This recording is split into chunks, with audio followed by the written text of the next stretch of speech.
Hey guys, Happy New Year to all of y'all. We're starting off this new year with a Minimoog restoration video. And this video is for Larry, who owns this really nice 74 Minimoog. So this is kind of a cool Minimoog. It's early 74. It was actually made January 24th, 1974. So it's kind of the cross between, as any of you have seen my Minimoog history video where I go over all the series changes. This is kind of that cool morphing Minimoog, as I'm going to call it, because it's when they were going from like what you find in 73 to 74. And so we have the vinyl front overlay. It's a complete vinyl, like what you find on 74 on up. But it's got some cool kind of changes that you don't see on the 74 typically. And that's why I call it kind of the morphing stage, because there's a lot of things that's kind of still 73-ish, and then, but it's a 74. The circuit boards are all have been redone by this point. So I think in December of 1973, Moog had actually revised all the circuit boards. So you start seeing the filter scale, where it was originally just a little, basically a little trimmer they just kind of added to the board that stuck off the board, little blue trimmer. They actually integrated a rheostat into the circuit board. So they had redesigned the circuit board to actually put a rheostat like what you find for other calibration points, just kind of cleaning things up. They go away from the RA Moog badging on the circuit boards. Now it just says Moog. And so just kind of clean some things up, kind of modernize some things for the change in the company. But this is also really cool, because you can see that typically you have chicken head knobs, and this one has square head knobs. And what I believe happened is Moog had a shortage of the chicken head knobs, and they went with the closest thing they could get, which was these square head knobs. A really short run of these particular style knobs. The cabinet's built like a 73. It's got the thin end chick, which I've brought up, and it's also got the square hard corner badges like a 73. And they're still metal, which is very interesting. So there's still actually a metal. Let me see if I can zoom in here. Getting used to my new camera here. But you can see they're actually metal with a vinyl overlay, just like what you find in 73 with the embossed leather finish. But the interface, once again, is all vinyl. So it's like what you find from 74 up. So just kind of cool there. But I'll take you around the side here. Cleaned up the chassis, rebuilt the keyboard assembly, new key bushings, all the good stuff I do to these things. Went through all the circuit boards, replaced all common failure components, did some upgrades, some things to really improve this thing and just make it really great, and of course cleaned it up. New power cord. But you can see just how clean everything looks across the back here. And the serial number is 3852. So kind of a cool serial number there. But once again, it's got the square hard badge on the back, like what you find in 73, but this is 74. It's early. But anyways, you can just see how clean everything looks. I'll take you back around here. Also, something else I did to this unit is I did the dead zone mod for the pitch wheel, which I bring up every time. I pretty much do this to all Minimoogs. It just makes it so much more playable. But what it does, it gives the pitch wheel. They all have detents, and that's a question I get asked a lot. All Minimoogs had a detent, and that's actually when you physically put it in the center, you feel like a little lock. All Minimoogs had that, but what they didn't have was a true 0 volts when you were in that position on the pot. And so the modification I do actually makes it have a true 0 volts from the wheel. And then there's some modification I do to the oscillator board, and what it does, it gives you a true dead center. So when you are playing using the wheel and you return it to the dead zone or the center position, you have no sharps or flats. And I'll be demoing that as well. But it just really makes a big difference to how this thing plays, especially if you use the wheel a lot. That's one of the biggest nuisances to a Minimoog, is this wheel always will be sharp or flat, and some are worse than others. So it really takes care of that. But anyways, you can just see how clean it looks. I conditioned the wood. Just got everything cleaned up really good for you here, Larry. And anyways, let me get the camera on the tripod here, and I'll make you guys a demo. Okay, so now I got this thing set up, and I'm just going to go through the Minimoog as a whole unit first. So I got all 3 oscillators on, the filter closed up a little bit just for a typical Minimoog sound here. And I'll just give you guys a good demo here. Then I'll go through the oscillators one at a time, the filter, the contour generators, etc. So you guys can hear all parts of this thing. I do apologize if this mic sounds a little weird. It's a little lapel mic I'm trying out here, so just let me know how that sounds as well in the comments. So anyways, here we go with just a typical sound.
So as you can hear, this thing sounds really good with all the oscillators mixed. I'll open this filter up now, and I'll just go through each oscillator independently and just kind of show you guys how this thing sounds. So here's oscillator 1 only, and as you've already heard, I went through the footage a little bit, but I'll just show you these independently. So here's oscillator 1.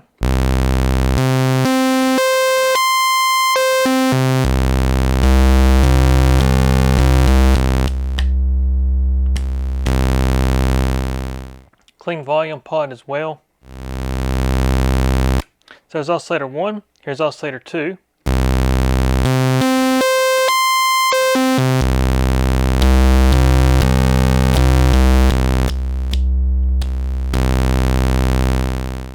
Volume control nice and clean.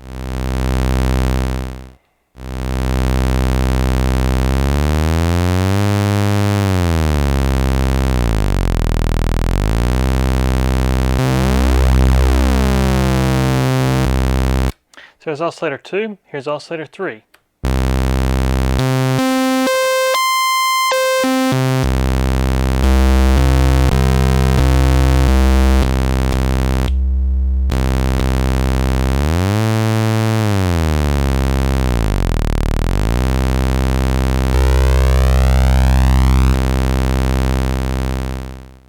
Good clean volume pot once again. So there's the oscillators. Now here's the noise source. So we'll start with white noise, pink noise, volume control nice and clean there as well. So there's your oscillators, your noise source. Now we'll turn attention to the filter. So let me get this filter set up here where it'll self-oscillate, and we'll get it to track the keyboard here. Turn on 440 Hertz.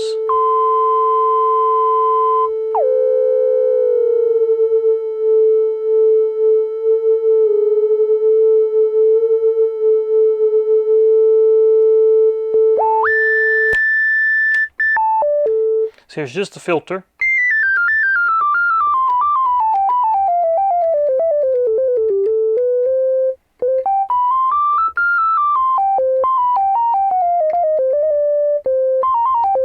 We got tracking mode, so we can turn tracking completely off of the filter. We can turn on tracking 1. Apologize for the train outside. Probably my mic's picking it up, I'm sure. But anyways, here's tracking number 1 here.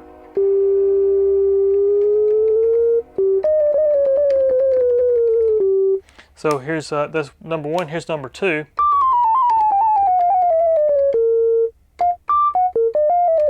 When they're both combined though, that's when you get full tracking.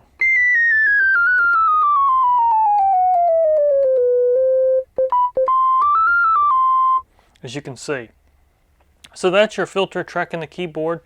We got the contour generator. We'll actually turn key tracking off here. Turn that frequency down off the cutoff. And then we'll bring up the amount of contour here. We'll set everything to 0 here. So just the amount of contour is turned up. So I'll bring up the decay.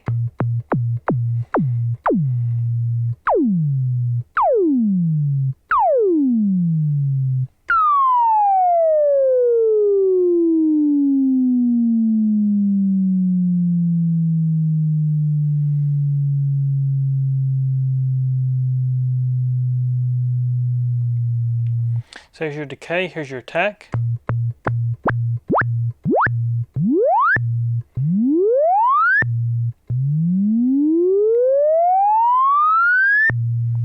And then we've also got the sustain level.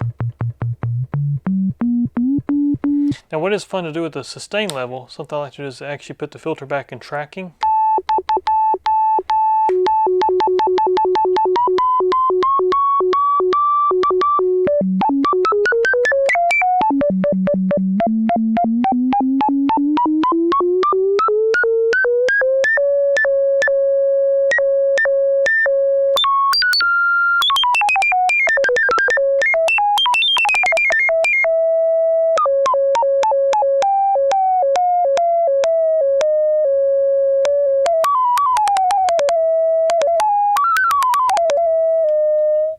So you can have a lot of fun just making little sounds that way. So that's your filter, your contour generator for the filter. Now we'll go to loudness control. So turn the oscillators back on here. Open the filter back up. So here's all 3 oscillators. So set everything to 0 here in the loudness control. Got the decay switch on. Here's just a click. Bring up the decay.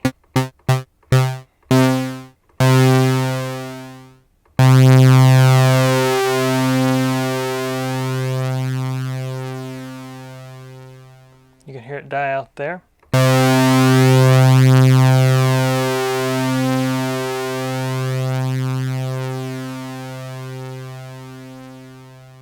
Like so. So we'll take that back down. Now bring up the attack. It's just a click again.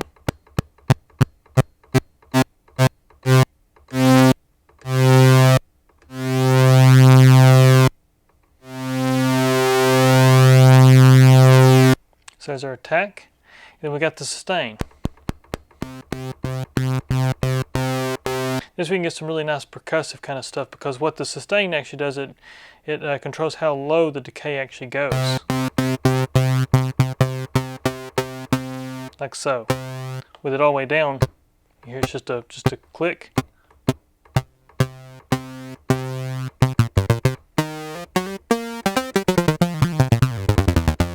You can control when it resets just by letting off a note and resetting a note.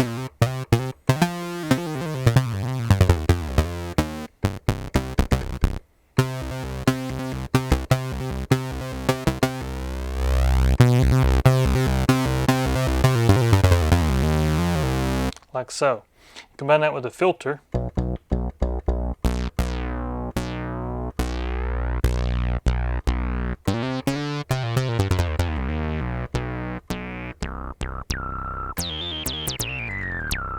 So same kind of thing, you can kind of get the same effect.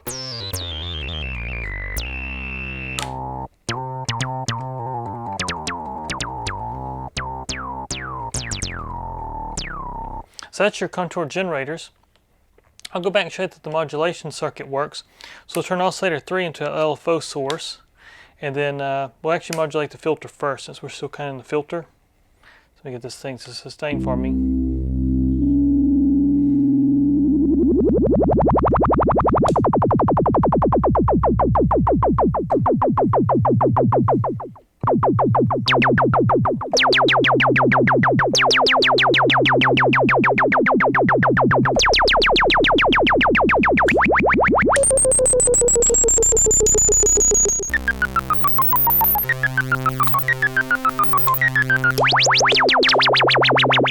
So that's it modulating the filter.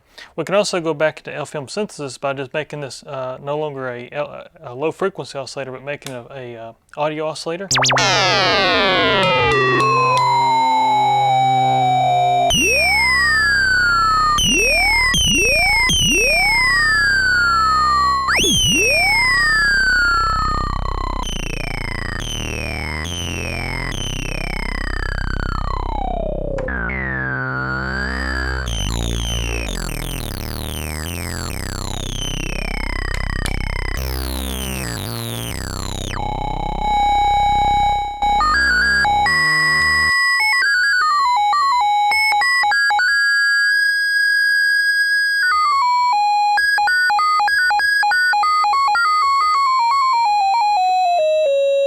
So now what we got the filter tracking the keyboard, the oscillator's not tracking the keyboard, so you kind of get some ring modulation kind of stuff.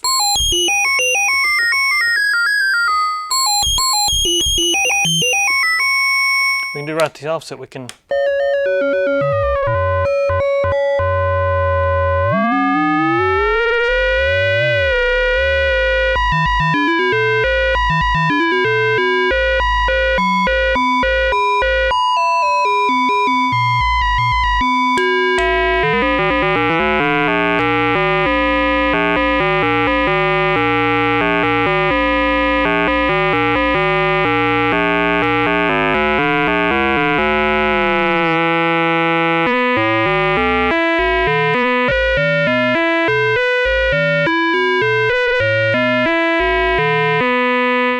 so anyways, you can have a lot of fun with just that whole ring modulation kind of stuff there.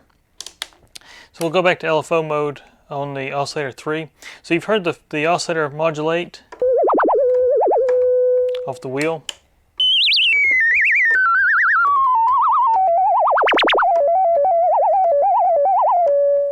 And then we've also got modulation of the oscillator. So we'll open that filter back up here. And then here's the actual oscillators modulating.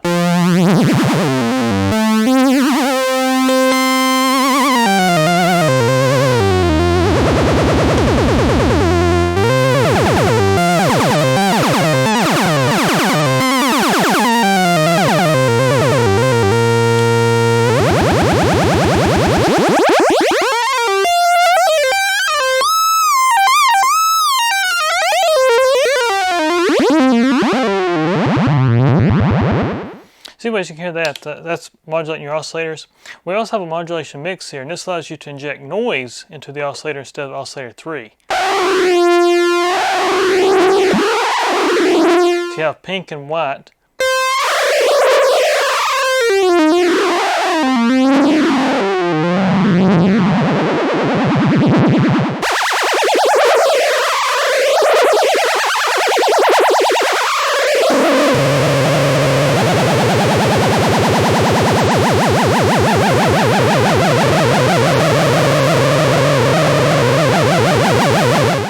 As you hear, you can get a mixture of the two just by mixing this knob, this modulation mix. It's really impressive in the filter more. So if we close this filter up a little bit.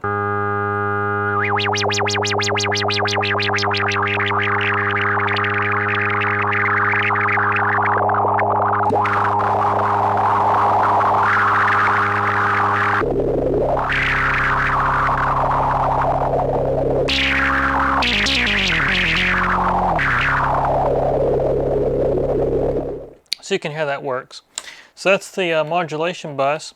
I also show you too that the pitch wheel works. Like I say earlier in the video, I did a dead zone mod, so this thing will always return back to the correct tuning when you go in the detent. So you don't have to worry about sharps and flats when you use the wheel.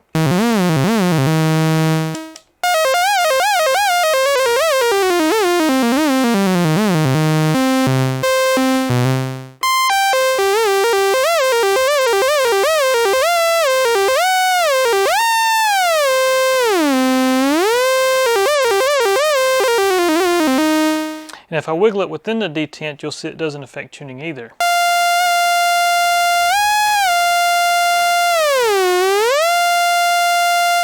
Like so. So that's your modulation wheel.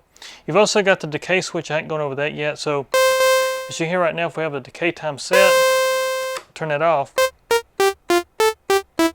So it just gives a decay after you let off the note. And of course glide also works, which you've already heard a little bit, but I'll show you that real quick.